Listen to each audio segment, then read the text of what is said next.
Mesdames et messieurs, bonjour, bonsoir et bienvenue à un autre épisode des Antipodes de la lutte. Pat Laprade, KR, Kevin Raphaël. Non, c'est les Antipodes de la lutte. De quoi tu parles? Je sais, mais je veux que les gens aillent s'abonner à Keybook. Ben,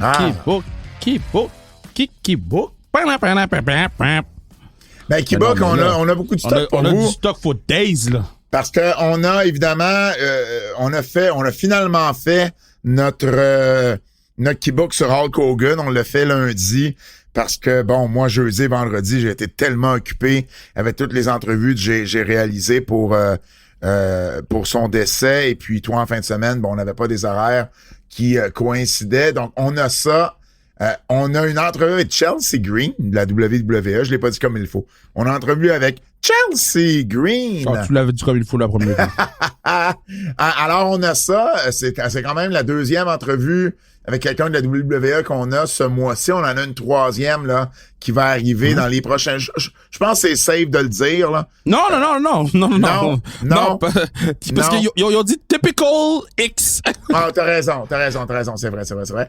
On a les questions du public. Tu sais, on avait dit le nom de Dirty Patney qui nous a annulé la journée même, puis on a eu R-Shoot après. C'est vrai, t'as raison. As-tu mis les questions du public en ligne? Mm-hmm. Bon, les questions du public sont là. Les nouvelles en extra à chaque semaine. Tu mets des liens avec avec tes reviews de G1 Climax. Donc, il y a beaucoup de stock sur notre Keybook. Allez vous abonner. Ça vaut vraiment la peine. Là, je m'excuse d'avance, là. Qu'est-ce qu'il y a? Parce que j'ai G1 Climax 35 jours 7 en background. C'est correct. Puis, si ça arrive, qu'est-ce qui est arrivé hier soir, ça se peut que je pète un plomb encore. Ben, ça marche. Puis désolé si on a une voix, je sais pas comment ma voix sort, mais on vient de chanter, on vient de finir NXT. Et Kev, on a chanté l'hymne national canadien pour une partie de... All Ego Ethan Page, c'est le seul qui peut nous réunir à la WWE. Hey, moi, j'ai eu un peu un PTSD parce que la dernière fois que j'ai chanté l'hymne national canadien dans un contexte de lutte, j'étais dans un ring, les babyface sont arrivés, j'ai sorti du ring et au lieu de passer en dessous des tables pour me sauver, j'ai monté sur la table, j'ai sauté en bas de la table et je me suis déchiré les ligaments de mon genou gauche. Idiot. Et j'ai été 3 mois sans travailler. Idiot. Alors, oui, j'étais en train de chanter l'hymne national canadien quand c'est arrivé. J'ai une question pour toi. Te souviens-tu ben, tu t'en souviens, c'est sûr, mais ça fait pas si longtemps, mais de la fameuse question, le trend, là, sans humain affronte un gorille, qui gagne? OK, ouais. OK. J'ai une question un peu similaire, mais pas la même chose. J'ai vu ça passer, puis je dis, faut que je pose la question à Kev. T'as 1000 raisins, OK, dans un pot. T'as 1000 raisins. 999 raisins sont corrects. Okay. Il y a un raisin qui est poison et si tu le manges, il te tue. Tu as 100 000 $ par raisin que tu manges, évidemment des raisins qui sont corrects parce que celui qui te tue, ben, tu sais, t'as rien, là, tu perds tout ton argent. Mais ça te donne 100 000 par raisin. Donc, ça a un potentiel, techniquement, là, d'avoir 999 fois 100 000, là, c'est beaucoup, là. C'est 99 millions, quasiment 100 millions. Combien tu manges de raisins? Il y en a combien de raisins? 1000! On mange au moins 500. Hein? Il y a un raisin pas bon? Non, mais il est pas juste pas bon, Kev, là. Il te tue. Puis tu gagnes pas une crise de scène. Puis tu meurs là. Hey, 500, c'est joué. T'as besoin de combien d'argent, stick? Mais non, mais c'est un parce sur que, deux. mettons... Ben oui, mais je comprends, mais mettons à 50, là, ça te fait 5 millions. 5 millions, c'est pas assez? Mais non, mais mettons, là, pile ou face. Ben oui, mais t'as une chance sur 2 de mourir. Mais c'est ça, mais t'as une chance sur 2 de faire 500 millions. What a life, si tu fais ton 500 millions, là? Ben oui, mais je me calisse, je suis capable de vivre avec 5 millions et d'en prendre juste 50. Rendu là, je suis capable de vivre avec le salaire que j'ai en ce moment, mais comme si on décide de jouer pour jouer. On va y aller un sur 2, on va flip de coin. T'es malade! On flip de coin, là? Wow! Ben, tu vois, tu me surprends. Mais non, mais si on joue pour vrai, là. Mais non, mais moi, jouer pour vrai, mais à un moment donné, il y a un montant d'argent où tu te dis, C'est assez. J'irai pas plus loin. Non, mais je m'en fous de l'argent. Moi, je veux juste me rendre au milieu. OK, fait toi, t'es rendu à 100 millions. T'as mangé 100 raisins, là, t'es rendu à 100 millions. T'as toujours pas pogné le raisin qui est pas correct. Pas 100 raisins. Attends une minute. 100 millions, pas 100 millions, excuse-moi. Mais non, mais moi, je m'en fous de l'argent. Tu m'aurais dit si tu fais 500 piastres. C'est si on joue, là. Mais je comprends, mais c'est 50 millions en passant que ça va te donner, là, pas 500 millions, là. 500 raisins à 100 000 piastres le raisin, c'est 50 millions. OK, mais qu'est-ce que moi je dis, c'est si on joue. Fait que moi, je me rends jusqu'au milieu.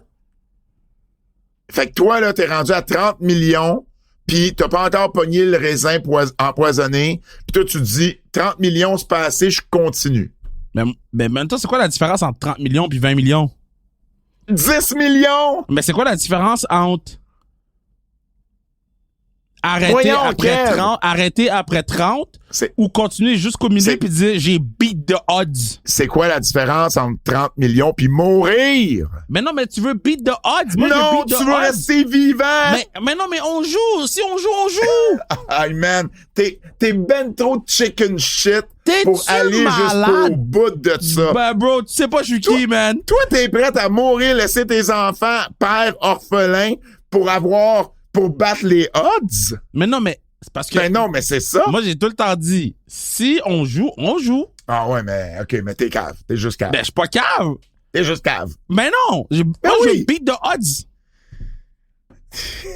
Je te souhaite de mourir. C'est tout ce que tu mérites.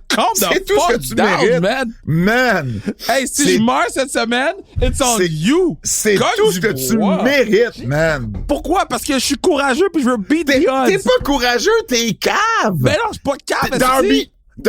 Darby Allin est courageux? Non, il est cave. Ben non, Darby Allin a réalisé l'impossible. Ben oui, puis lui, il a fait 0 cent avec ça. Il a pas fait 0 cent avec ça, il a fait plein d'argent avec ça, avec AEW. Oui, plein d'argent. 20 millions. Il a fait 20 millions. Ben c'est ça. Moi, je beat the odds. Toi, tu beats rien, tu vas mourir. Premier raisin, esti, bang, c'est fini. Moi, je beat the odds. Ou pire que ça. Non, le premier raisin, c'est trop facile. T'es rendu, tu veux aller à 500, ton 500e raisin, tu meurs là. Tu sais quoi? Hey. What heck of a run! Hey, ben ça oui. Ça ferait de la petite bonne télé. Ben oui, tes enfants vont être contents, eux autres. Mais non, mais on va vendre le contrat du show. On va vendre le contrat du show. Trust me que si je mange 500 raisins live on Twitch, il y a un fundraiser qui se fait pour les kids. Ils vont ramasser plus que 50 millions. Mais là, calme-toi. Bon, OK. Hey, honnêtement, tu me surprends. Faut croire que je te connais pas encore assez. Demande à Manu, pis pour vrai, no lie, là. No lie. Demande à Manu, il va te répondre la même chose. Il va dire qu'il mange at least la moitié, si c'est pas tout. Puis Manu, lui, il va être plus comme moi, là. Il se rendra pas jusque-là. Mais non, Manu, c'est ça. Manu 10, il est correct, là. Non. Manu, il est God avec moi, là. Ben voyons, toi. Ben oui. Mais vous méritez de mourir, toi et deux. Dude, comment tu penses qu'on a réalisé tout ce qu'on a réalisé? Non, c'est pas la même chose. Oui, c'est la même chose. Parce qu'il y a des décisions que tu prends, c'est que tu mets ton cul sur la ligne. Oui, mais pas ta vie sur la ligne. Oui, mais des fois, ton cul sur la ligne, c'est ta vie sur la ligne.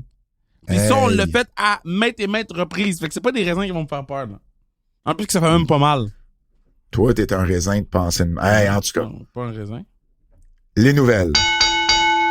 Achetez vos billets pour la classique KR, les nouvelles. Il est trop tard, on est rendu des nouvelles. T'avais juste à manger plus de raisins. 6 minutes pour les calices de raisins.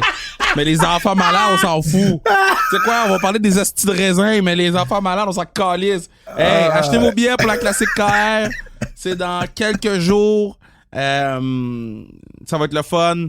Puis j'ai des belles discussions pour une dernière grosse surprise. Donc, achetez vos billets, ça va être pacté. On va avoir du plaisir. Le point de vente classique KR.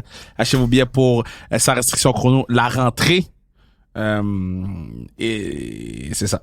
On va annoncer qui Casey Diamond va affronter pour le titre de championne du monde pour déclarer notre toute première championne du monde.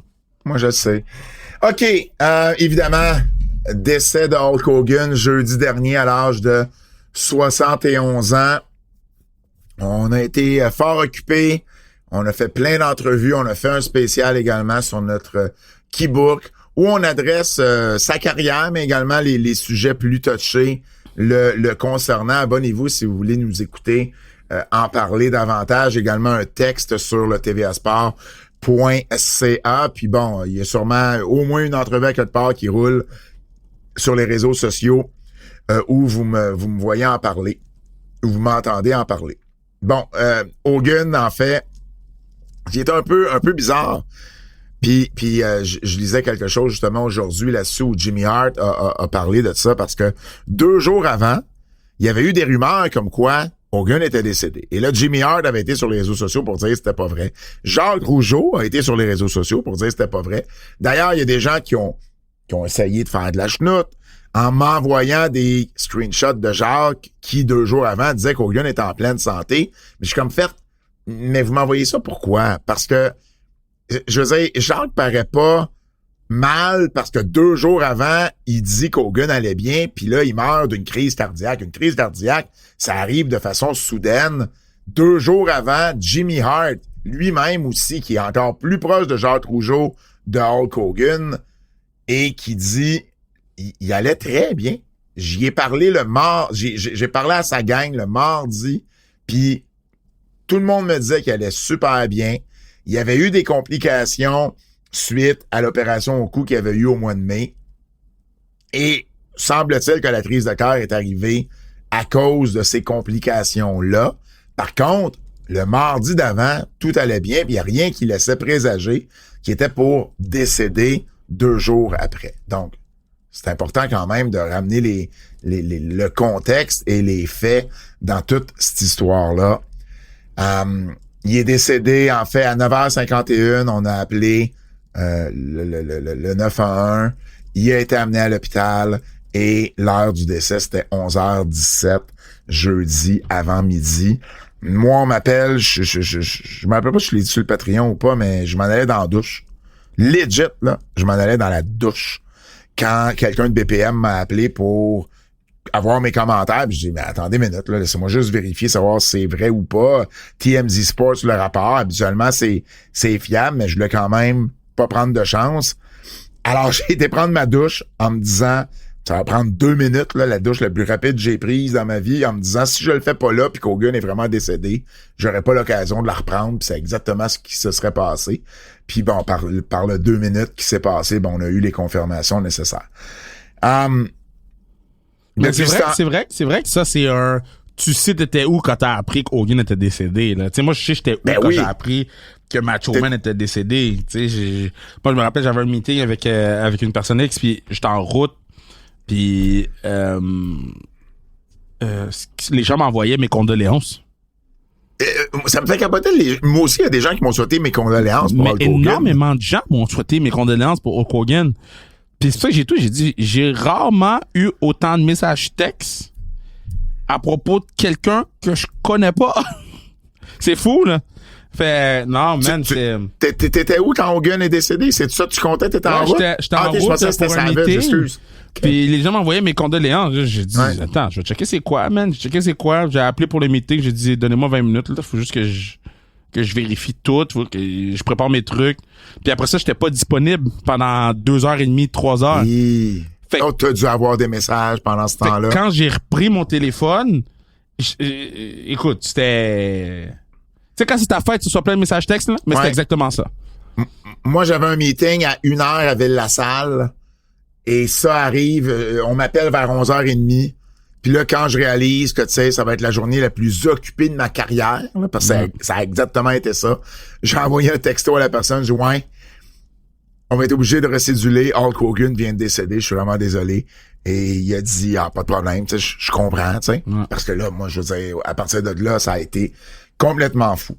On a, quand tout ça est arrivé, il y avait sa fille, ce qu'on avait su de TMZ, c'est que Brooke Hogan, qu'on a bien connu avec Hogan Knows Best, entre autres, puis qui a été un peu impliqué avec TNA à l'époque, n'avait pas parlé à son père depuis 2023, donc depuis 2 ans.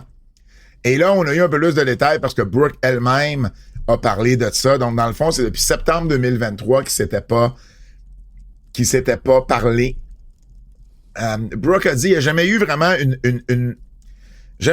une grosse chicane entre nous deux. C'est juste que c'est un processus, tu sais, qui s'est fait sur un certain temps où, à un moment donné, on était déconnectés l'un et l'autre et on n'était pas d'accord de façon respectueuse, mais on n'était pas d'accord sur certaines choses qui ont fait autant personnel qu'au niveau de la business. Pas la lutte, là, mais au niveau business, au niveau affaires. Et ce qui a fait que j'avais pas reparlé à mon père depuis. Il y a eu un appel qui a été fait, il s'était parlé au téléphone, mais ce qu'elle était contente, c'est que dans cet appel-là, à la toute fin, elle a eu quand même le temps de dire qu'elle l'aimait. Puis, tu sais, c'est pour ça qu'elle dit, il n'y a jamais eu de chicane, c'est pas qu'on s'est pogné la dernière fois qu'on s'est parlé. Parce que ça, pour vrai, là, c'est une de mes hantises, je pense. De se chicaner avec quelqu'un que t'aimes, un parent, par exemple, et, tu sais, qu'après ça, la personne décède, puis que tu te sois laissé sur une chicane comme ça, là. Genre dire, si tu manges un raisin, tu meurs, le gars, il meurt pour vrai. Oui, mais je finirais pas, on va avoir fait un podcast au complet, tu comprends, tu sais. Mange pas de raisin, par exemple, s'il te plaît, aujourd'hui, ce soir. Parce que là, on est mardi soir, là, c'est rare qu'on fait les antipodes à 22h21 un mardi, mais c'est ça cette semaine.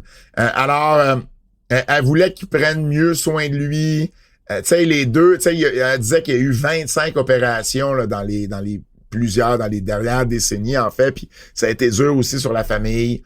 Et bref, elle dit il fallait que je m'éloigne pour protéger mon cœur à moi. Mais bon, c'est sûr que tu penses pas non plus que ton père va décéder à 71 ans. T'sais. Évidemment, WWE a fait des hommages, en fait, à SmackDown, à Raw, à NXT, avec tout le vestiaire, soit sur le stage ou à NXT. C'était dans le ring. Ce que j'ai aimé, par contre, c'est qu'on a invité d'anciens pour être présents lors de ces hommages-là. Entre autres, à SmackDown, il y avait Brian Blair, l'ancien Killer Beast, qui était un des bons amis d'Hogan. Il y avait Ted DiBiase qui était là. Il y avait Jerry Briscoe qui était là. Sergeant Slaughter aussi. Jimmy Hart, évidemment. Moi, tu sais, j'ai échangé quelques textos avec Brian Blair que je connais bien à cause du Cauliflower Alley Club. Jerry Briscoe également. Puis, tu sais, ça avait pas l'air facile pour ces deux-là. Les deux personnes qui étaient très proches d'Hogan. C'est le frère à Jerry Briscoe, Jack, qui a amené Hulk Hogan dans la lutte, tu sais. À Raw, t'avais Nick Hogan, son fils, qui était là. Eric Bischoff, qui était là aussi, qui pouvait pas être à SmackDown et qu'on a dit, ben, viens à Raw, tu sais, parce qu'il pouvait... C'était à Cleveland, puis c'était impossible pour lui de se rendre à Cleveland dans les délais voulus. Donc, il était à Raw. Évidemment, Bischoff, même sur Twitter, je pense qu'il a dit merci pour la maison, Hogan. Tu sais, ça a été, tu sais, quelqu'un qui a fait faire de l'argent à bien du monde, dont Eric Bischoff veut pas. TNA aussi, qui avait une émission live jeudi de TNA Impact, qui ont dédié le show à Hulk Hogan. On sait qu'Hulk Hogan a quand même eu plusieurs années à TNA. Ça m'a rappelé... importante, là. Ben, ça m'a rappelé que lui et Bischoff à TNA avaient eu la bonne idée de vouloir compétitionner les lundis soirs avec la WWE. Je croyais que ça allait arriver, là. Jeff Hardy soir 1. Jeff Hardy soir 1, toujours me rappeler. Ouais, c'est ça. Il était là de 2009 à 2013. Son dernier match, d'ailleurs, c'est à la TNA qu'il l'avait fait en 2012. C'est Tom Hannafan qui a parlé du décès d'Hogan. New Japan a fait un long post un long post, là. Si vous voulez avoir la biographie d'Hogan au Japon, lisez ce post-là. Vous avez, pour New Japan, là, vous avez tout ce que vous avez besoin. Encore mieux, c'est gratuit jusqu'au 2 août, le match qu'ils lui ont fait, et ils ont une playlist des matchs d'Hogan à New Japan. Sur le New Japan World. Cool. C'est gratuit, fait que vous faites juste vous faire un compte. Puis pour vrai, ça vaut vraiment la peine, là. Comme moi, j'ai trippé, là. Parce que Hogan a été une star au Japon avant même de l'être ici en Amérique du Nord. Là. Si vous avez jamais vu Hogan au Japon, vous avez jamais rien vu. Ouais. Hogan, work rate, là, son travail dans le ring, là, holy shit. Même moi, j'étais surpris, puis tu sais, j'avais déjà vu les clips depuis longtemps, mais on dirait que les revoir, j'ai fait, golly, ce gars-là pouvait vraiment lutter, mais s'en est tenu aux five Moves of Doom, puis c'est correct, il a fait de l'argent avec. Ouais, et ses combats avec Antonio Inoki, avec Genichiro Tenryu, Il a fait face à, je pense, au Great Muta également. Il a lutté, dans le fond, même du temps de la WCW, il a été lutté pour New Japan. Son dernier match là-bas, c'était en 2003 contre Masa Shono. Donc, vous irez lire ça, puis ils ont fait un hommage et tout ça, là. Évidemment, New Japan aussi. Du côté de d'AEW, ben, c'est Tony Schiavone qui a parlé d'Hulk Hogan à Collision. Donc, comme quoi... Ils vont faire de quoi demain? Je peux pas croire qu'ils en feront pas, là. Ben, je sais pas, peut-être. Ben oui, peut-être. c'est sûr. Il y en a eu lundi, il y en a eu mardi, aujourd'hui à NXT. Ouais. Puis ça serait juste normal que sur TBS, il y aurait quelque chose sur Hulk Hogan. Tu sais, c'est mondial, là. Des gens que je parle très rarement m'ont envoyé. Hulk Hogan était décédé. J'ai fait des entrevues à des gens que je parle très peu. Ouais. Ou des amis qui m'ont dit viens me parler d'Hulk Hogan parce que c'est le sujet de l'heure puis on sait pas à qui parler. Mais, ils savent qu'ils peuvent te parler, mais s'ils peuvent me parler direct, ils vont me parler direct. Fait que tu sais. Non, écoute, j'ai fait des entrevues à C'est quoi puis à Énergie. C'est quoi Énergie me parle jamais là, d'habitude. Là, non, c'est énorme. Là. C'est énorme ce qui s'est passé avec le décès d'Hulk Hogan. Puis après ça, c'est tout le temps comment tu parles de ce décès-là, puis comment tu parles de Hulk Hogan et comment tu parles de Terry Bollea. C'est tout le temps ça qui fait en sorte qu'il y a pas de l'inconfort, mais une complexité à tous les discours, à toutes les conversations. Puis, tu sais, on a eu une conversation de 40 minutes là, sur Hulk Hogan. Là. Ouais. Fait, par contre, ce que je prendrai jamais, c'est ce qui est arrivé à Chelsea Green. Ou Chelsea Green qui fait des entrevues pour parler de Unreal, le documentaire qui est maintenant disponible sur Netflix. Et à travers, c'est la journée où Hogan décède. Donc, c'est sûr, t'as Chelsea Green en entrevue, tu vas lui demander, hey, c'est quoi tes souvenirs d'Hulk Hogan? Et elle, dans sa réponse, écoute, c'est live, là. Elle se fait poser cette question-là. Il y a pas personne qui l'a préparé, rien. Puis en même temps, ben, elle a le droit d'avoir des souvenirs de Hulk Hogan. Et elle a dit, je veux juste, tu sais, mettre de côté un instant, tu sais, les dernières années. Pour moi, Hulk Hogan, c'est quelqu'un, tu sais, qui m'a marqué, que j'ai, tu sais, qui a été important dans le monde de la lutte. Tu sais, mon mari, Matt Cardona, a été un fan ou a voulu faire de la lutte parce que c'était tellement un fan de Hulk Hogan. Et là, elle commence à recevoir des messages sur les réseaux sociaux de haine, comme quoi que elle a juste essayé d'enterrer les parties négatives d'Hogan, puis qu'elle a pas voulu, tu sais, parler des propos racistes qu'il y avait. Hey! Le problème, là, c'est que si elle avait parlé de ça, mais l'autre gang aurait tombé sur sa tomate. C'est qu'est-ce qui est arrivé, là, c'est qu'elle s'est prononcée sur un sujet qui était chaud. Puis malheureusement, les réseaux sociaux n'est pas une bonne place quand tu te prononces sur un sujet qui est chaud.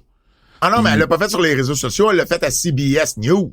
Non, mais tu comprends, c'est allé sur les réseaux sociaux après. Ben oui, je comprends.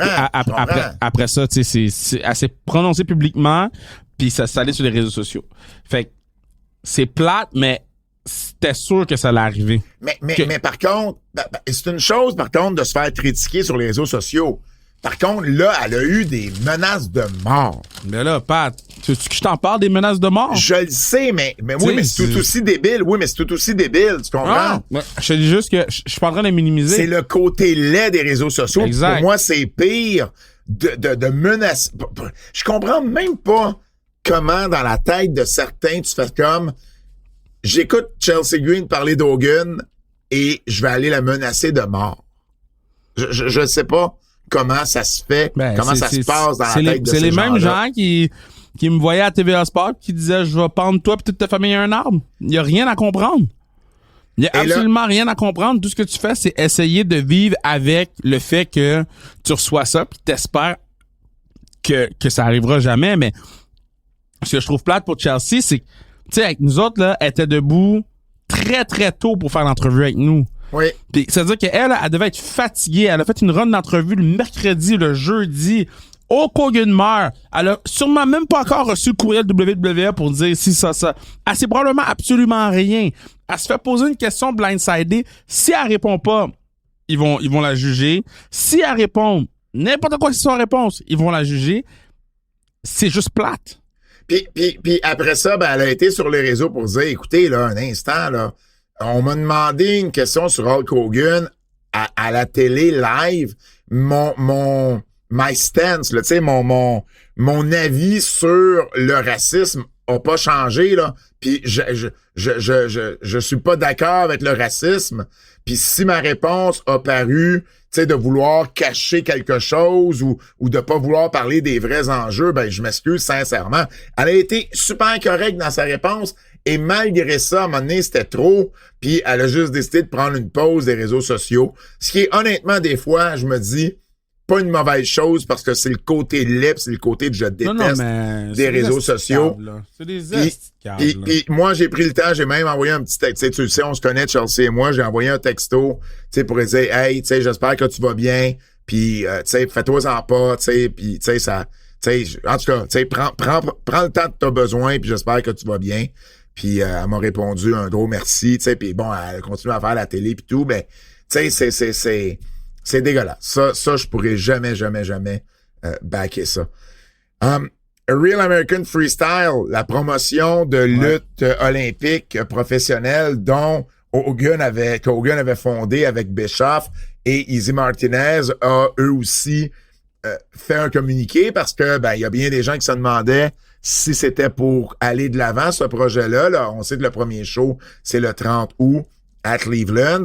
Et RAF a mentionné que oui, pour l'instant, rien changeait, que c'était pour aller de l'avant avec le projet. Mais c'est sûr qu'ils perdent, tu sais, un ambassadeur à leurs yeux, ça va à être eux. ça. Tu sais, eux vont. Oh my God, je sais pas si je trouve ça plat de dire ça de même, mais eux vont quand même dire que ça va être un hommage à Hogan, puis ça va être, tu sais. Il y a des gens qui vont y aller pour ça, là, les 600 tickets qu'ils avaient pas vendus. Ils vont en vendre beaucoup suite à ça parce que les gens vont vouloir se rassembler autour d'un projet de Hulk Hogan. Pas impossible. Il y a Netflix également qui a mentionné, ben en fait, Netflix a pas mentionné, mais un insider d'Hollywood, Matthew Belloni, qui a mentionné que Netflix travaille depuis 2024 sur une série documentaire sur Hogan et qui ont 20 heures de nouvelles entrevues avec Hogan déjà de filmer pour ce projet-là. Alors, j'imagine que c'est un projet qui va voir le jour éventuellement sur Netflix. Fait que c'est sûr, ça a fait jaser à gauche, à droite, un peu partout, ce décès-là de Hulk Hogan. Écoute, je me rappelle pas la dernière fois qu'il y a eu 4 pages sur une même personne, un même lutteur, en fait, dans le Journal de Montréal. 4 pages dans le Journal de Montréal. Écoute, tu sais, ça arrive pas, ça. Hogan a marqué Montréal aussi, puis bon, vous irez lire mon texte sur le tvsport.ca où je fais quand même une bonne chronologie de Hulk Hogan ici au Québec. Il y a toujours eu un lien spécial ici à Montréal particulièrement. Alors voilà le décès de Hulk Hogan, 71 ans. J'ai 2 questions pour toi. Si t'avais à me dire tes 3 moments les plus marquants de Hulk Hogan dans sa carrière. Là, je parle, puis juste pour qu'on soit sûr, là, on a parlé de Terry Bollea en masse sur le Keybook. Là, je te pose vraiment Hulk Hogan. Même quand il y avait les look-backs de la carrière d'Hogan, tu sais, j'ai fait ça. Là. Ouais, tu m'as surpris. Je m'attendais à les faire parce que t'as manqué. J'ai pas de problème avec la carrière de Hulk Hogan. Je comprends. Si on est là aujourd'hui sur Netflix, c'est grâce à Hulk Hogan. Parce qu'on serait pas sur Netflix s'il n'y avait pas un Hulk Hogan. Ben, en tout cas, la business aurait vraiment été différente. Ouais. C'est Hogan. Les trois moments marquants pour toi de Hulk Hogan? Ben là, on les mettra pas dans l'ordre, là, mais on va y aller avec Bash at the Beach, for sure. Ouais. On va y aller avec Hogan Rock. WrestleMania 18. On va y aller avec... moi, j'ai adoré la run de Hogan avec Edge, là. J'ai adoré tout ça à SmackDown. Mais sinon, faut y aller avec Sean Hogan, là, le fameux super kick. Là. Je me rappelle, j'étais on écoutait la lutte, on était dans la chambre de mes parents. On était tout le monde, là, mes 2 sœurs, mes 3 sœurs, puis Kitty était bébé, là, mais puis mes parents, puis quand il a fait le super kick, man, ma mère était fâchée, là. Ah, non! Fait que, c'est sûr que je te dirais que ce serait ça mes 3 moments, là. Moi, Hogan André, WrestleMania 3, ouais. J'en ai parlé combien de fois. écoute, je suis d'accord avec ce que tu me avec les tiens, mais je vais en choisir quand même 3 autres. Ouais. La rivalité Hogan-Savage sur un an, qui est à mon avis la meilleure rivalité qu'il y a eu jusqu'à l'avènement du Bloodline à la WWE. Et je vais y aller avec Hogan et Sting Starrcade 97. Pas pour le match, mais pour le build-up vers le match. C'est la première fois que j'achetais un pay-per-view de la WCW. Là. C'était à ce point-là que j'étais intéressé par ce match-là. T'as-tu déjà vu Hogan live, lutter live? Non? Non. C'est fou, hein? Même Pas quand il venait à Montréal dans les années 2000. Mais c'est quand qu'il aurait lutté. Ben écoute, il a lutté à Montréal quand même à quelques reprises, là. Comme lutter, là, pas faire des promos, là. Ben non, mais quand il est revenu en 2002, là, après WrestleMania 18, il est venu à Montréal lutter. Mais on a comme une période où on y allait moins, fait que... Ah, OK. Je sais pas. Moi, c'est sûr, je l'ai vu à ce moment-là. Je l'ai vu à WrestleMania 18. Je l'ai vu le lendemain à Raw à Montréal. Je l'ai vu à SummerSlam contre Shawn Michaels également. Puis, bien avant ça, je l'avais vu à Montréal dans les années 80, tu sais, quand la WWF commençait à s'installer ici au territoire. J'ai pas une date ou un souvenir précis, mais je l'ai vu à ce moment-là. Puis, j'étais aussi là pour le match contre Jacques Rougeau en 1997. Évidemment, c'est un match qui est revenu dans l'actualité récemment avec son décès. Tu sais, Jacques Rougeau en a parlé en masse et à juste titre. Là. Moi aussi, si j'avais lutté contre Hulk Hogan, j'en parlerais. Là. Donc ça a été pour moi là, les moments là, que je vais toujours me souvenir de Hulk Hogan. Autre question pour toi. Est-ce que tu penses qu'il y a un lutteur ou une personnalité du monde de la lutte qui, lorsqu'elle va décéder, va générer autant de couverture médiatique? Autant? Ben oui, bien plus.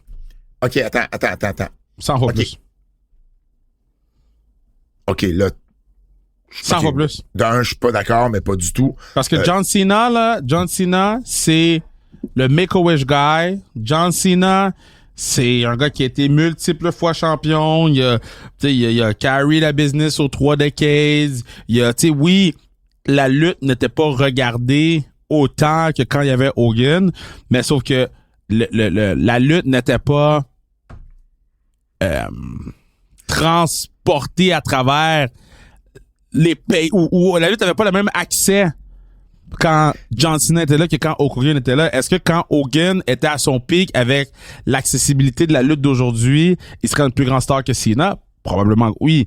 Mais la réalité, c'est que John Cena a atteint plus de gens parce que l'accessibilité était plus grande. Fait que toi, tu penses qu'il y a des gens...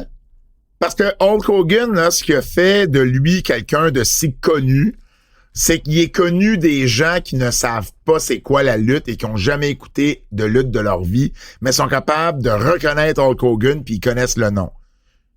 Moi, j'ai rencontré ces gens-là. Là. J'en ai rencontré là, durant les 2 jours d'entrevue. Oh, ouais. Ces gens-là ne connaissent pas John Cena. Ben oui.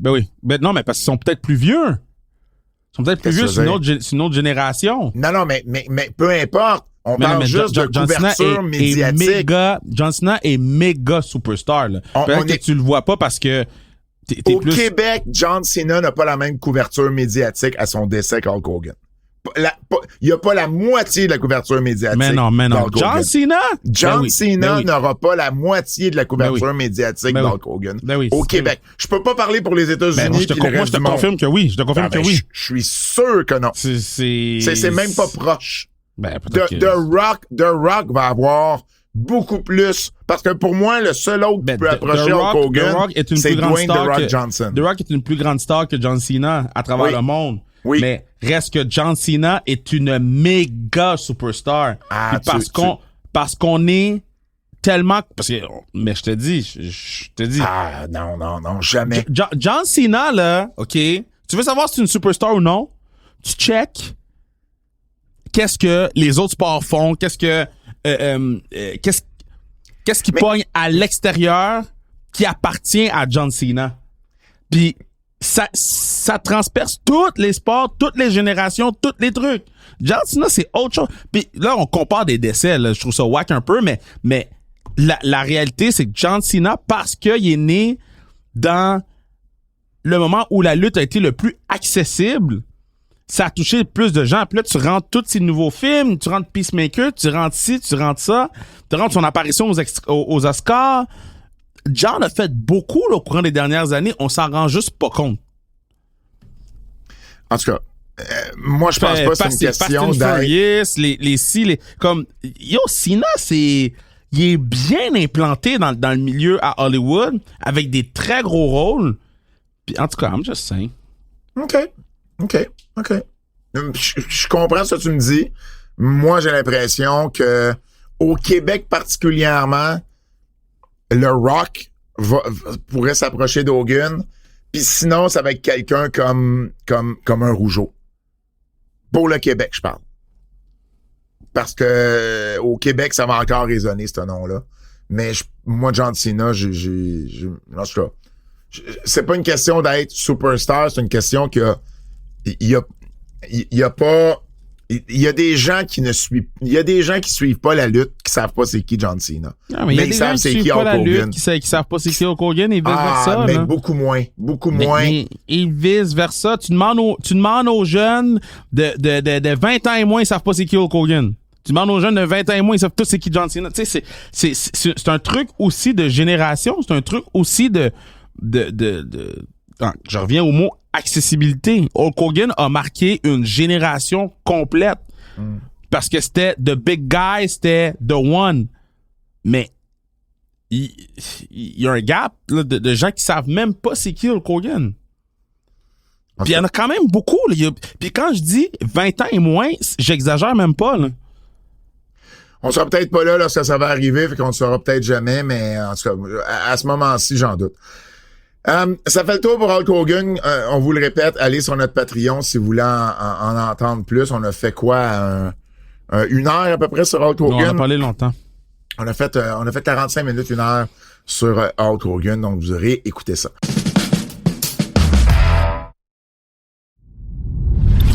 Dominic Mysterio était à la AAA. Yo, Dominic Mysterio a shut down AAA, bro. OK, mais attends, juste... saisi. J'ai vu la clip, moi aussi, là.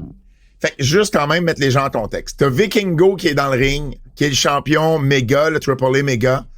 Et lui, il se fait huer. Et là, il fait un open challenge. Dragon Lee... Il se fait huer à cause de toute l'affaire avec Del Rio, là.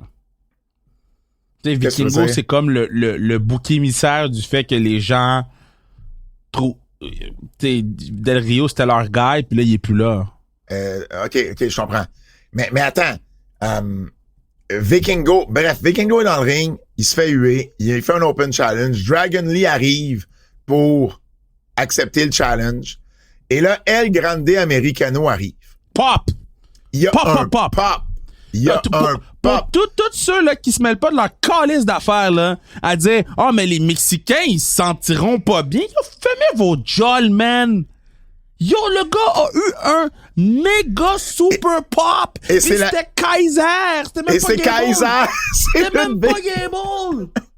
C'était même pas Gable! Et là, Dragon Lee et Vikingo s'occupent d'Americano. Et là, un autre homme masqué arrive. Il attaque Lee et Vikingo. Il enlève son masque. C'est Dominic Mysterio et la foule explose. Pour vrai, si vous pouvez aller voir la clip, c'est quelque chose, là. La foule vire folle et il y a une chemise des Padres de San Diego. Ah oui. Dude, moi, je te l'ai dit sur le podcast, c'est top 3 des plus gros pop que j'ai jamais entendu. Top 3. Et là, il y a un quadruple menace qui a été confirmé à Triple Mania le 16 août pour le titre méga entre Mysterio, El Grande Americano, Dragon Lee et Vikingo. Ça va être disponible sur YouTube. Triple H a confirmé que c'était pour être disponible sur YouTube. Donc, le 16 août, c'est quoi? C'est un samedi. Donc, ça va être disponible à ce moment-là. Triple Mania au complet va être disponible sur YouTube. Pour vrai, j'ai de l'intérêt pour ce match-là. Là. Ben non, mais là, t'as-tu vu qu'est-ce qu'ils ont fait, man? Ouais. Sérieusement, je pense que j'ai écouté, puis Triple H a posté un angle, différent. Le pop, là, les gens virent fous. C'est quand la dernière fois t'as entendu les gens virer fous de même à l'apparition d'un être humain, là? Ben, il y en a, là, c'est parce que là, j'en ai pas en tête, mais c'est arrivé, là. Non, mais moi, je te parle à ce niveau-là, là. Ben, pour moi, c'est pas top 3 des plus gros, Oh my God. pop que j'ai entendu. Moi, Mais il y a eu vraiment un bon pop. Il n'y a pas de doute là-dessus. El Grande Americano qui avait fait ses débuts plus tôt le même soir, qui avait battu Octagon Junior, puis il avait été applaudi aussi dans son match. Puis après son match, il a fait une promo disant qu'il était mexicain, qui a eu encore plus de pop. Puis dans la finale, tu parlais d'Alberto Del Rio, Alberto El Patron. Ben là, c'est tough parce qu'il a perdu un match contre Messias. Dans un match où si Alberto perdait, fallait qu'il quitte Triple A. Non, mais là, ça, c'est ça. Évidemment, c'est dans le storyline, mais j'ai l'impression que ça va être dans la vraie vie aussi. Non, mais c'est dans la vraie vie. Puis c'est ça que les gens, ils trouvent ça tough au Mexique parce que c'était leur guy, là. Ouais. Drew McIntyre, je sais pas si t'as vu ça passer, Drew McIntyre arrive pas à revenir aux États-Unis en ce moment. C'est fou, ça. Fait que dans le fond, Drew McIntyre s'en va au UK pour assister au mariage d'un de ses amis. Il amène, puis honnêtement, c'est un peu de sa faute, il amène uniquement son passeport anglais. OK? Son passeport britannique. Ouais. Parce qu'il s'en allait là-bas.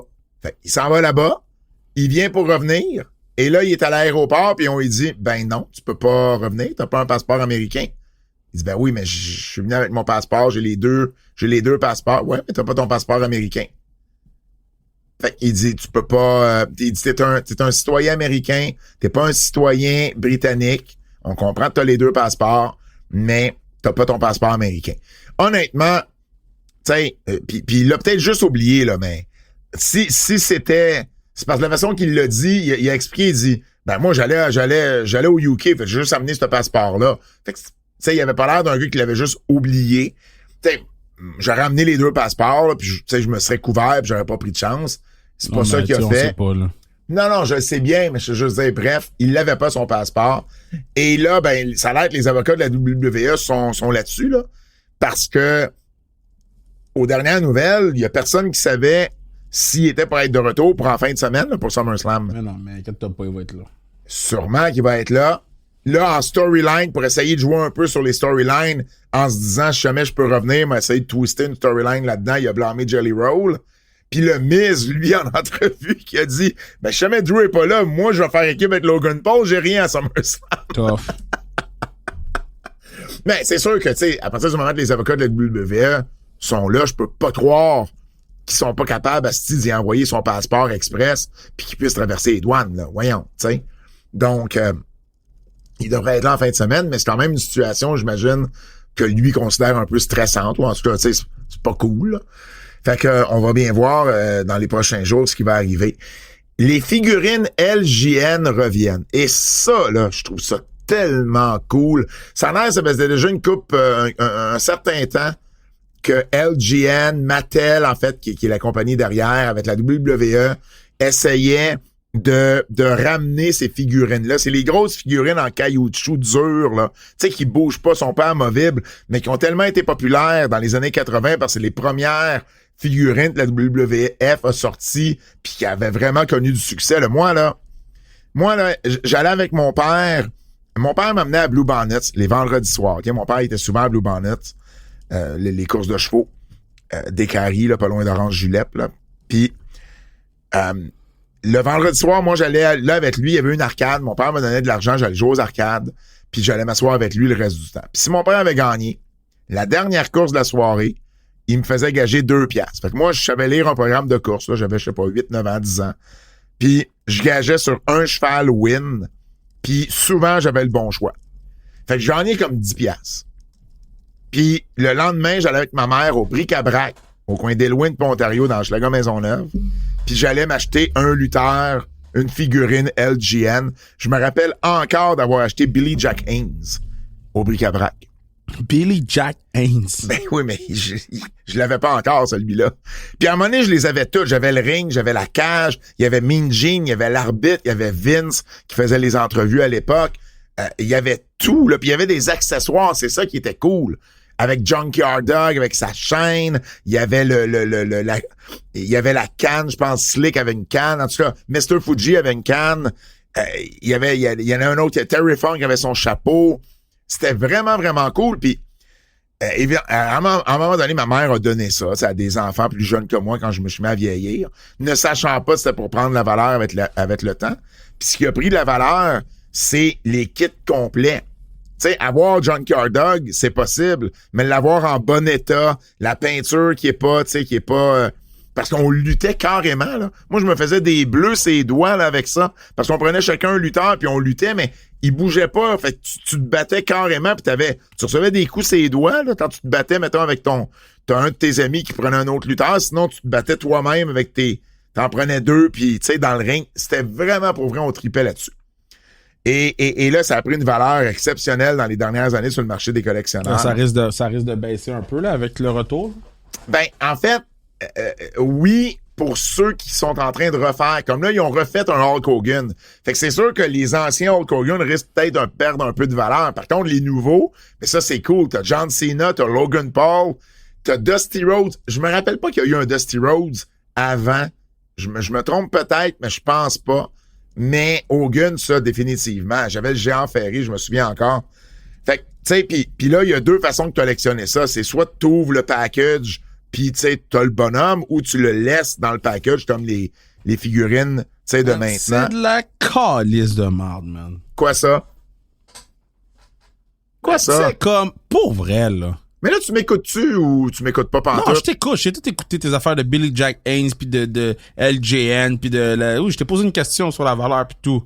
Je suis capable de faire les deux choses en même temps. Mais comme, pour de vrai, là. Qu'est-ce que House of Torture, là. Ah, encore eux autres. Ça a pas... Pat, je te dis, là, c'est des 1 sur 5 sur 1 sur 5. Bon. Sont en train de me turn off sur New Japan Pro Wrestling. Je suis un New Japan depuis longtemps. Puis c'est pas drôle.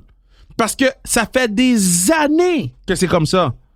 Puis après ça, on se demande pourquoi New Japan Pro Wrestling sont en train d'être sur une pente descendante, là. C'est à cause des astis d'imbéciles comme eux. Il me reste une nouvelle, puis on s'en va avec le segment du Japon. Booking de merde!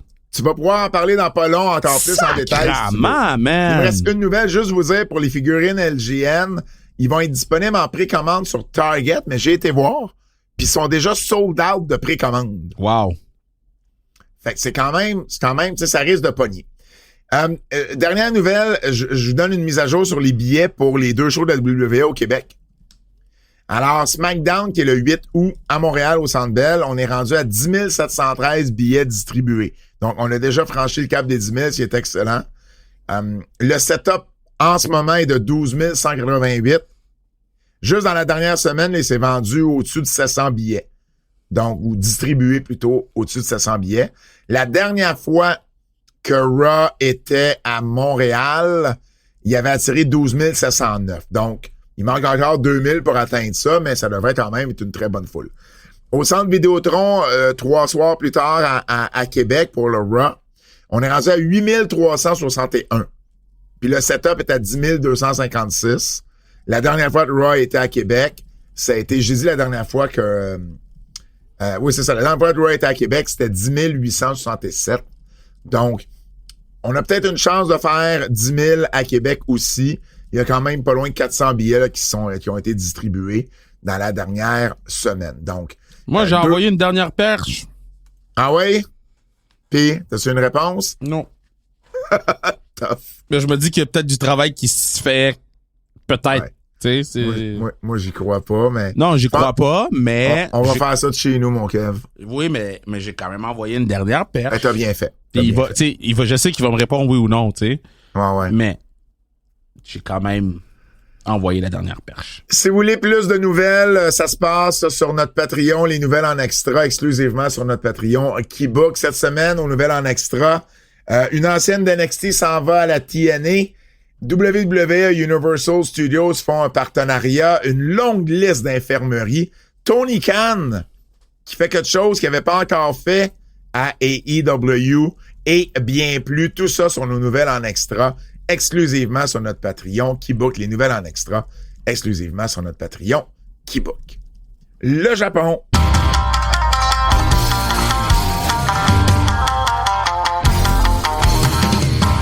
OK. G1 Climax, Kev, t'en as parlé un peu. House of Torture, c'est tough. Parle-nous donc de ce qui va bien. Mais juste avant ça, juste quand même mentionner, c'est maintenant officiel. Gabe Kidd n'est plus dans le tournoi, donc on savait qu'il s'était blessé. Il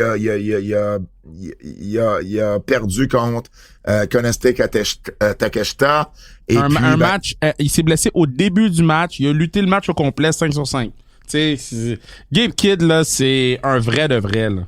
Et là, ben, malheureusement, doit déclarer forfait pour le reste du tournoi. C'est Yuta Tsuji qui mène le bloc A avec 4 victoires, 1 défaite.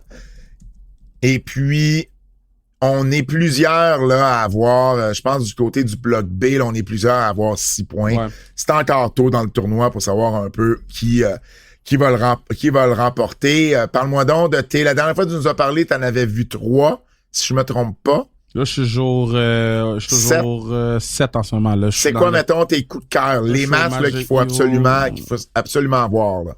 En termes de match, il faut absolument voir. Donne-moi 2 secondes, je vais ouvrir mon dossier. Parce que là, je rappelle aux gens que sur le Keybook, tu mets les liens pour tes reviews, les articles puis mes recaps. Mais c'est sur le site sansrestriction.com. Si vous voulez aller lire ça, là, c'est directement sur le site sans restriction. Ben, Konosuke Takeshita contre Gabe Kidd, c'est un 5 sur 5 jour 1. Non, mais jour 1, 2, 3, tu l'as fait aux derniers antipodes. Ah ouais, OK. À partir du prochain. Ouais. Écoute, jour 4, là, ça écrira pas à ta mère, là. Jour 5. Yota Tsuji contre Ryohei Iowa. J'ai vraiment... C'est le match qui a tourné Iowa en tant que gars que je me dis, là, faut qu'on le check. Okay. Ce match-là est très important pour moi à propos des Iowa. Puis je pense que beaucoup de gens ont fait comme, OK, il est à prendre à sérieux ce heavyweight-là. Fait que dans le jour 5, c'est mon seul 5 sur 5. Dans le jour 4, j'en avais pas. Dans le jour 6, Zack Sabre Jr. contre El Fantasmo. Holy shit! Ça, c'était bon. Zack Sabre Jr. qui avait pas un fameux tournoi. Il avait perdu ses 2 premiers matchs avant d'affronter Zack Sabre Jr. Puis, tu sais, c'était pas des matchs qui allaient passer à l'histoire. Puis là, El Fantasmo, puis là, ça a été un bon match. Shingo Takagi contre Konosuke Takeshita, man. Takeshita, c'est la constante, man. God damn! Tout ce qu'il fait, c'est bon. Ce match-là, c'est le match du tournoi. Ah ouais? C'est le match du tournoi. Shingo Takagi contre Konosuke Takeshita, jour 6, must watch. OK. Puis sinon, jour 7, à date, tout ce qui est, c'est quoi, c'est bloc B, Evil? Bloc A. Tout ce qui est bloc A, là, il y a pas grand chose de fameux, pour vrai. Je vais pas vous mentir, là. Bloc A est à chier, en fait. Dave Meltzer a donné ses étoiles pour les 2 premiers soirs jusqu'à présent. Je veux les comparer comme je fais à chaque année avec les tiens. Regarde soir 1. Reprends tes notes du soir 1. Il a donné à Takeshita Gabe Kidd 4 étoiles et demie. Okay, moi, j'ai mis 5. Narita contre Sabre Jr. 4 étoiles, oui, et quart. Narita, ça c'est jour 1? Je pense que oui. Narita, oui, moi j'ai mis 4. C'est vrai, il y avait eu un bon match, Sabre Jr. avec Narita, 4 sur 5. Et Tanahashi avec Taichi a mis 3 étoiles et demie. Moi j'ai mis 3. OK. Ensuite, la soirée 2, il y avait juste un match qui avait coté. C'est 4 étoiles et demie pour Fantasmo et Takeshita. Ouais, moi j'ai mis 5. OK. Fait Takeshita, il y a un gros tournoi, là. Mais non, mais comme d'habitude, là, ça fait 2 ans en fil. Ouais. Ah non, j'avais mis 4 sur 5 Fantasmo Takeshita. OK. Mais reste, on est quand même à la même place. Mais Takeshita, c'est ça, là. C'est... fait 2 ans de fil que c'est Mr. G1. Mm-hmm. Je t'ai texté Konosuke Takeshita est le meilleur lutteur au monde actuellement. Ouais. Puis je suis prêt... Amenez-moi vos arguments. Takeshita, c'est le meilleur lutteur au monde. Ah non, mais j'ai pas de problème avec ce take-là. Là. C'est pas un hot take, là. Il est solide, Takeshita, cette année, là. Il y a pas de doute là-dessus. T'as-tu d'autres choses à ajouter sur le G1 Climax? Non. Ça se passe-tu bien? T'es-tu C'est du temps, mais J'ai eu l'année passée, ça avait été pénible, là, tu m'avais dit, là. Ouais, j'ai eu une petite nuit de rattrapage qui m'a mis presque à jour, là. Ça m'a vraiment aidé, là. OK. Puis, tu sais, faire les podcasts de chez nous, ça me permet d'en écouter, là. Fait que je te dirais que ça m'aide, là, faire les podcasts, les keybooks puis les affaires, là. Bon, parfait, ça. Le Québécoise. Ah, pauvre Dick Togo, tabarnak, man. Qu'est-ce qu'il y a, le gars rentre dans le ring. L'arbitre regarde Dick Togo. Dick Togo vient de donner un coup de chaise à Yuira devant l'arbitre. Bad Luck Fale, il était trop fat pour aller distraire l'arbitre, il s'est pas rendu. Qu'est-ce que je regarde? C'est quoi, eux? C'est qui, eux? Pourquoi ça? Tabarnak, man! You suck! Alors, place ton micro. Ma calisse du micro! Check ça, man! Les gars, ils font un match avec Yu Uemura! Ils font un match! Il fait des moves de lutte! C'est 3 contre 1! Hey, regarde! Dick Togo est sur la 3e corde. Puis ils viennent de faire un karate chop sur les balls de Yurumira. Écoute. Mais non, mon cher. Tu prends trop ça personnel, New tu prends trop ça Japan. personnel. Chris, mets tout le temps que j'écoute à regarder ces estis de matchs-là, tu vas voir que quand ils me donnent la calice de merde de même, je prends ça personnel. Ça, c'est drôle. Fuck. Ça, c'est drôle. Ça te tente pas? Moi, ça me tente pas. Shit. Le Québécoise. Lutte québécoise. On recommence. Lutte québécoise. Laissez pas tranquille. Le Québécoise, j'étais à Battle War dimanche. En fait, je suis arrivé tard, là, mais j'ai vu la fin. Dans ce que j'ai manqué, qu'on m'a parlé en bien, Matt Falco et Benjamin Toll contre Junior Benito et Kevin Blanchard, ça a super bien été. Kevin Gray contre Thomas Dubois aussi. Kevin Gray, à un moment donné, je l'ai salué, puis je l'ai comme pogné par le bras. Je disais, hey, le gym puis tout, ça paraît, tu sais, il commence à avoir une shape, puis son dans le ring, ça a super bien été de ce qu'on m'a dit. Ça, je l'ai manqué, j'y vais avec ce qu'on m'a dit. Par contre, ce que j'ai pas manqué, c'est la finale où Giant Tiger et Sexy Eddie affrontent Plein Goût. Plein Goût à Battle War, c'est Dylan Donovan, Ian Pike et Casey Diamond qui sont là, Kev, tout habillés en Baywatch. Ouais, j'ai vu. C'était vraiment, vraiment drôle. C'est un Summer Street Fight. Et là, ils ont un partenaire mystère, Tiger et Eddie, et c'est Mononcle Saint-Jacques. La foule réagit très fort. Saint-Jacques a fait 5 suicide dives consécutifs à un moment donné dans le match. Il était très, très, très en forme. Il gagne, donc son trio gagne. Et après le match, Plein Goût l'attaque. Et qui vient faire le save? Twiggy et Thomas Dubois. Twiggy qui est le gérant Thomas Dubois. Et là, la foule capote. Parce que là, tu fais comme... T'as Thomas Dubois, Twiggy, Mathieu, qui sont les trois, tu sais, alignés avec Twiggy au milieu. C'est important. Ils regardent Plein Goût face à face.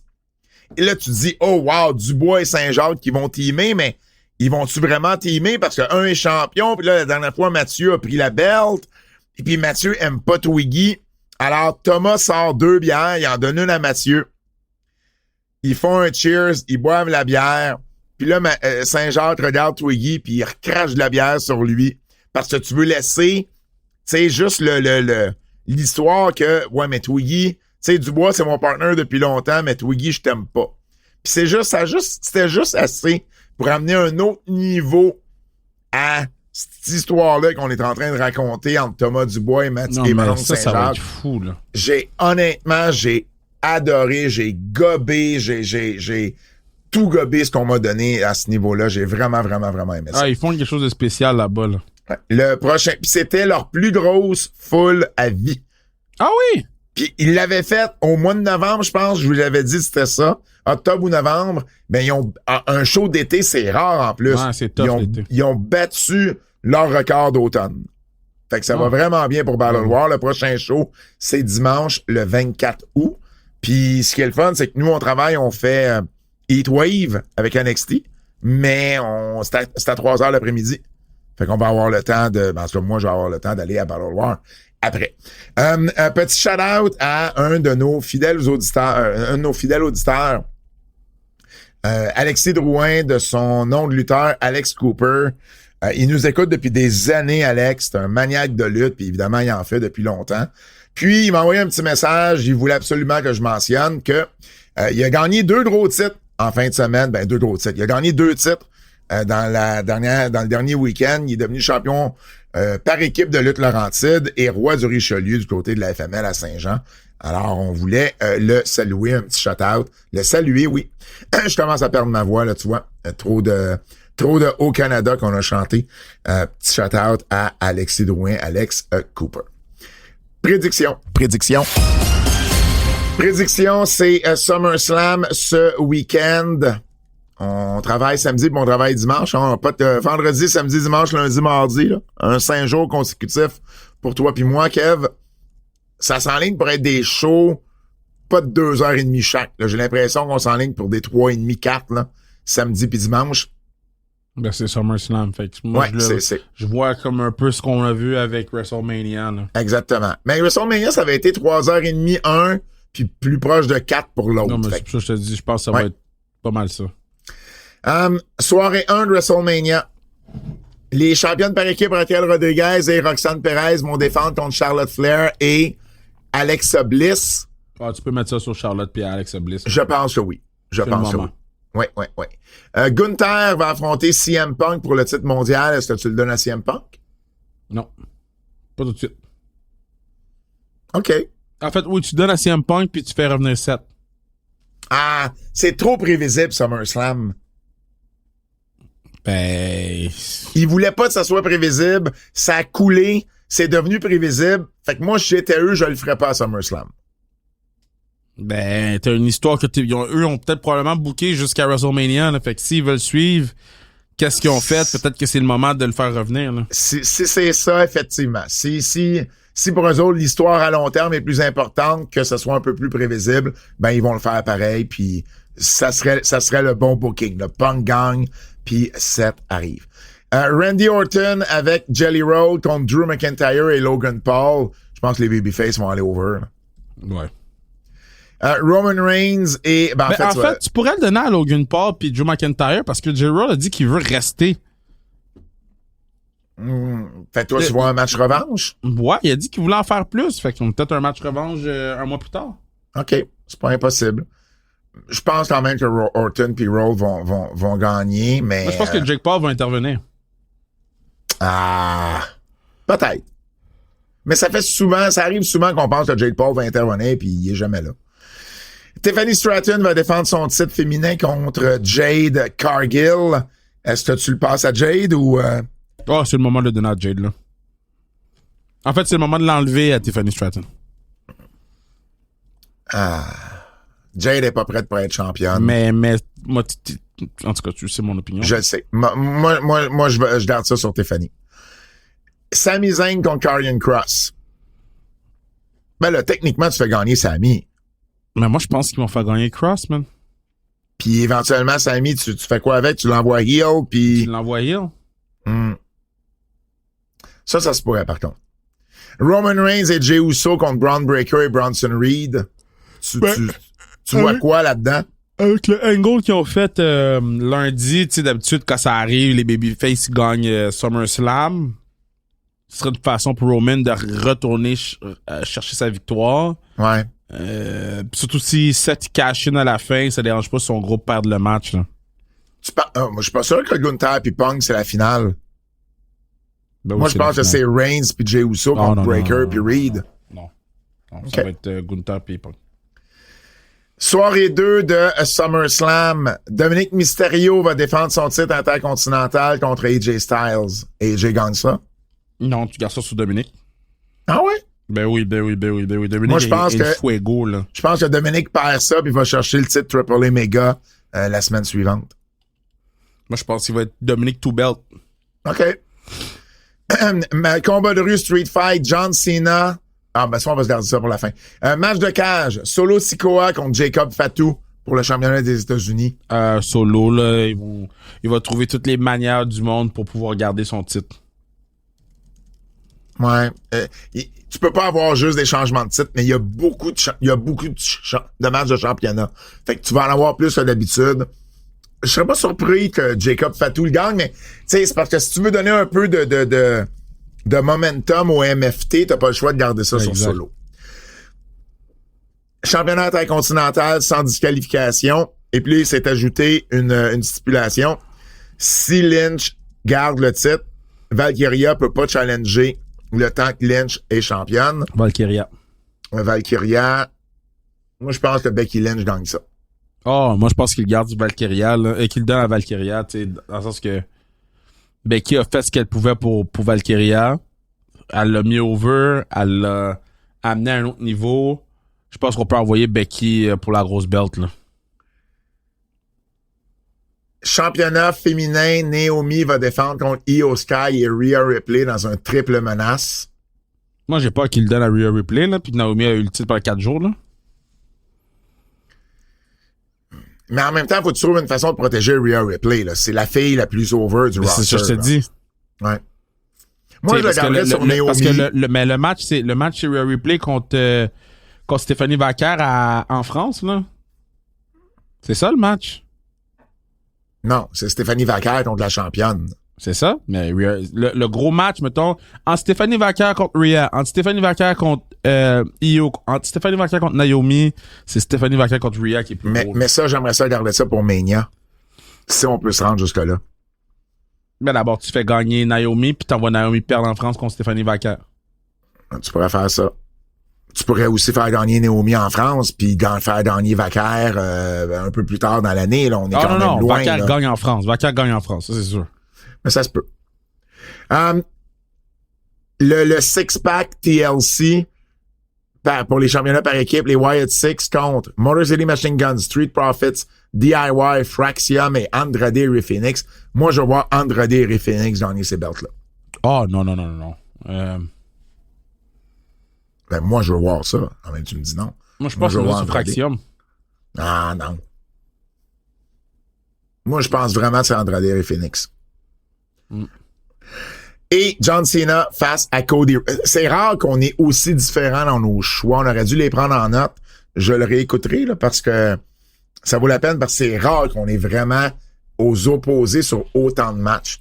John Cena contre Cody Rhodes, Street Fight pour le championnat incontesté de la WWE. Double turn. Cena turn heel, puis Cena turn babyface, puis Rhodes turn heel. C'est pas impossible. Ça, j'aimerais ça. Moi, je vois le double turn. Là, on s'entend que c'est ça qui finit SummerSlam, là, c'est le dernier match. Ouais, en tout cas, ça va être bien le fun à voir SummerSlam cette fin de semaine. Ça commence à 18h. Au moins, ça commence tôt. Fait que, tu sais, 9h30, 10h, ça va finir. Moi, je trouve ça tough, c'est pendant Oshiaga, là. Ouais, je m'en crisse un peu d'Oshiaga. Ouais, mais moi, c'est là, je travaille là-bas. Qu'est-ce que tu faisais? Je travaille là-bas. Mais dans le sens que j'ai des intégrations d'habitude de marque, puis c'est là-bas que tu fais OK. Tu serres des mains, puis tu bois des bières avec des gens, puis c'est une grosse... Moi, je m'en fous de la musique, là. C'est plus le travail, d'ailleurs, le networking derrière. Ouais, je comprends. Le quiz.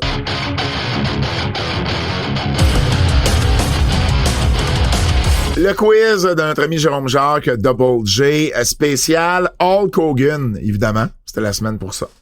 Quel est votre thème d'entrée préféré de Hulk Hogan, en excluant Real American? Entre celui de la NWO. Ou Voodoo Child? NWO. NWO, moi aussi. Quel a été le pire moment de la carrière de Hulk Hogan à partir des années 2000? Entre tout ce qui entoure son match contre Jeff Jarrett à Bash at the Beach 2000. Tough. Ou son personnage de Monsieur America en 2003, le personnage de masqué, là. Moi, ça m'a fait rire, ça. Fait que je vais y aller avec Jeff Jarrett. Ouais, Jeff Jarrett. Le WCW 2000, il n'y avait rien de facile. Et finalement, quel est votre moment le plus marquant de la carrière de Hulk Hogan entre son heel turn à Bash at the Beach ou son match contre The Rock à WrestleMania 18? Heel turn à Bash at the Beach. Ouais, tu sais, ça a créé quelque chose, tu sais, ça a changé. Ça a changé la business beaucoup plus que Rock à WrestleMania 18. On n'a pas de ça ou ça cette semaine. C'est l'été, hein, puis c'est bien correct. Seb avait d'autres occupations, malheureusement. On reviendra avec ça la semaine prochaine. Donc, c'est déjà tout pour une autre édition des Antipodes de la lutte. Merci d'avoir été là. Abonnez-vous sur notre Keybook, sur notre Patreon Keybook. Il y a beaucoup, beaucoup de contenu. On va d'ailleurs faire, Kev, on l'a pas mentionné en début d'émission, mais on va faire des reviews de chaque épisode de Unreal sur Netflix. J'ai déjà écouté le premier. T'as écouté le premier, toi? Pas encore. Ah, j'ai écouté le premier. Honnêtement, je pensais détester ça, puis je déteste pas ça. Fait que c'est bon signe. Mais j'ai hâte de pouvoir en parler avec toi. On va essayer de se booker ça, là. Pouvoir en parler. Ça risque d'être Peut-être la semaine prochaine, là, on va me cacher les 2 prochains jours. Comment ça, tu t'en vas te cacher les 2 prochains jours? Je vais prendre mes petites vacances. Ah non, mais samedi, dimanche, on pourrait aussi peut-être en parler. Ah oui, on va avoir notre couverture de SummerSlam. Non, mais c'est ça. Faut revenir sur SummerSlam aussi en fin de semaine, c'est vrai. Ça va aller à la semaine prochaine. Mais ils sont les 5 déjà disponibles. Donc, allez écouter ça si vous avez une chance. On va essayer de vous en parler le plus rapidement possible. Au nom de Kevin Raphaël, mon nom est Pat Laprade et on se dit à la semaine prochaine. C'est un rendez-vous.